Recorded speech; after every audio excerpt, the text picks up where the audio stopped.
Hello दोस्तों, आज का वीडियो हमारा fill in the blank series का तीसरा वीडियो है, जिसमें हम आज भी देखेंगे लगभग 6 फिल इन द ब्लैंक।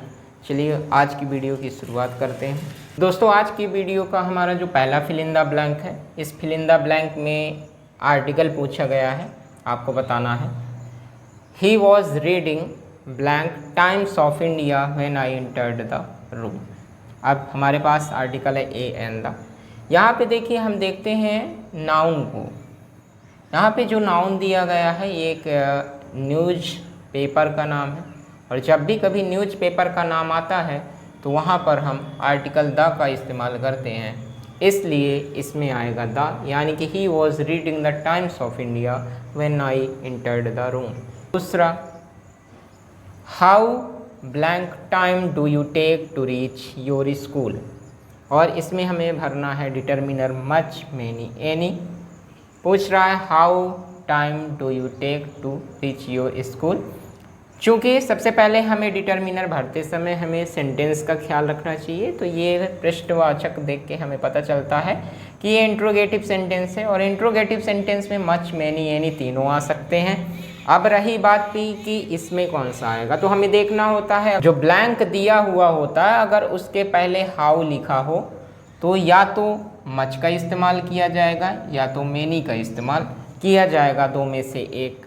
लेकिन उसके बाद फिर हमें देखना है कि मच का इस्तेमाल होगा या मैनी का। तो ब्लैंक के बाद लिखा गया जो नाउन होता है उसको हम देखते हैं। ये नाउन आप देखिए, ये नाउन लिखा है टाइम, और टाइम कभी सिंगुलर भी होता है और कभी प्लूरल भी होता है। तो यहाँ तो बिना एस या ई एस के दिया गया है, और बिना एस या ई एस के जो नाउन होता है वो सिंगुलर होता है, अर्थात ये अनकाउंटेबल नाउन हुआ। ठीक है, यहाँ पे सिंगुलर है और यहाँ पे प्लूरल भी हो सकता था टाइम, लेकिन अगर ये प्लूरल होता तो टाइम में एस या ई एस लगा होता तो यहाँ पे टाइम्स होता, और तभी यह मैनी के बाद प्रयोग किया जाता। तो यह एक अनकाउंटेबल नाउन है, इसलिए हम यहाँ मच का इस्तेमाल करेंगे, यानी how much time do you take to reach your school. अब आते हैं तीसरे नंबर में। तीसरे में हमें वर्ब पूछी गई है। क्वेश्चन है the milk man blank milk daily in the evening. इसमें हमारे पास जो वर्ब दी गई है वो है ब्रिंग, ब्रिंग्स, ब्रिंगिंग। तो गाइज इसमें हमें देखना है, ये सब्जेक्ट वर्ब एग्रीमेंट की तरह इस्तेमाल किया गया है, पूछा गया है।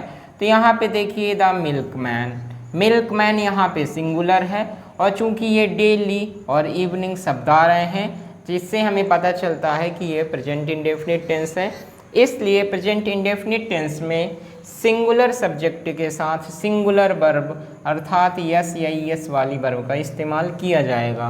तो ये होगा the milkman brings milk daily in the evening. ये सही आंसर है। क्वेश्चन नंबर 4 जो है हमारा fill in the blank, Rohit prefers milk blank tea. ये हमारा प्रीपोजिशन का है, तो इसमें ध्यान रखना है, इसमें आपको याद करके रखना है कि अगर प्रीफर शब्द पूछा जाता है वर्ब के रूप में तो उसके साथ एक फिक्स प्रीपोजिशन टू लगता है।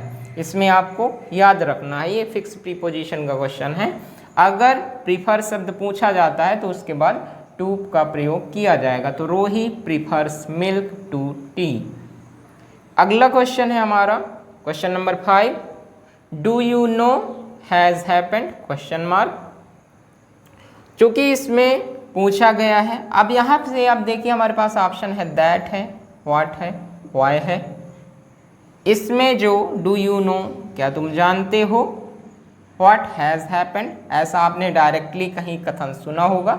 एग्जैक्टली इसका जो आंसर होगा ये व्हाट है, वाई नहीं, कारण नहीं पूछ रहा है, ये क्या हुआ है ये पूछ रहा है।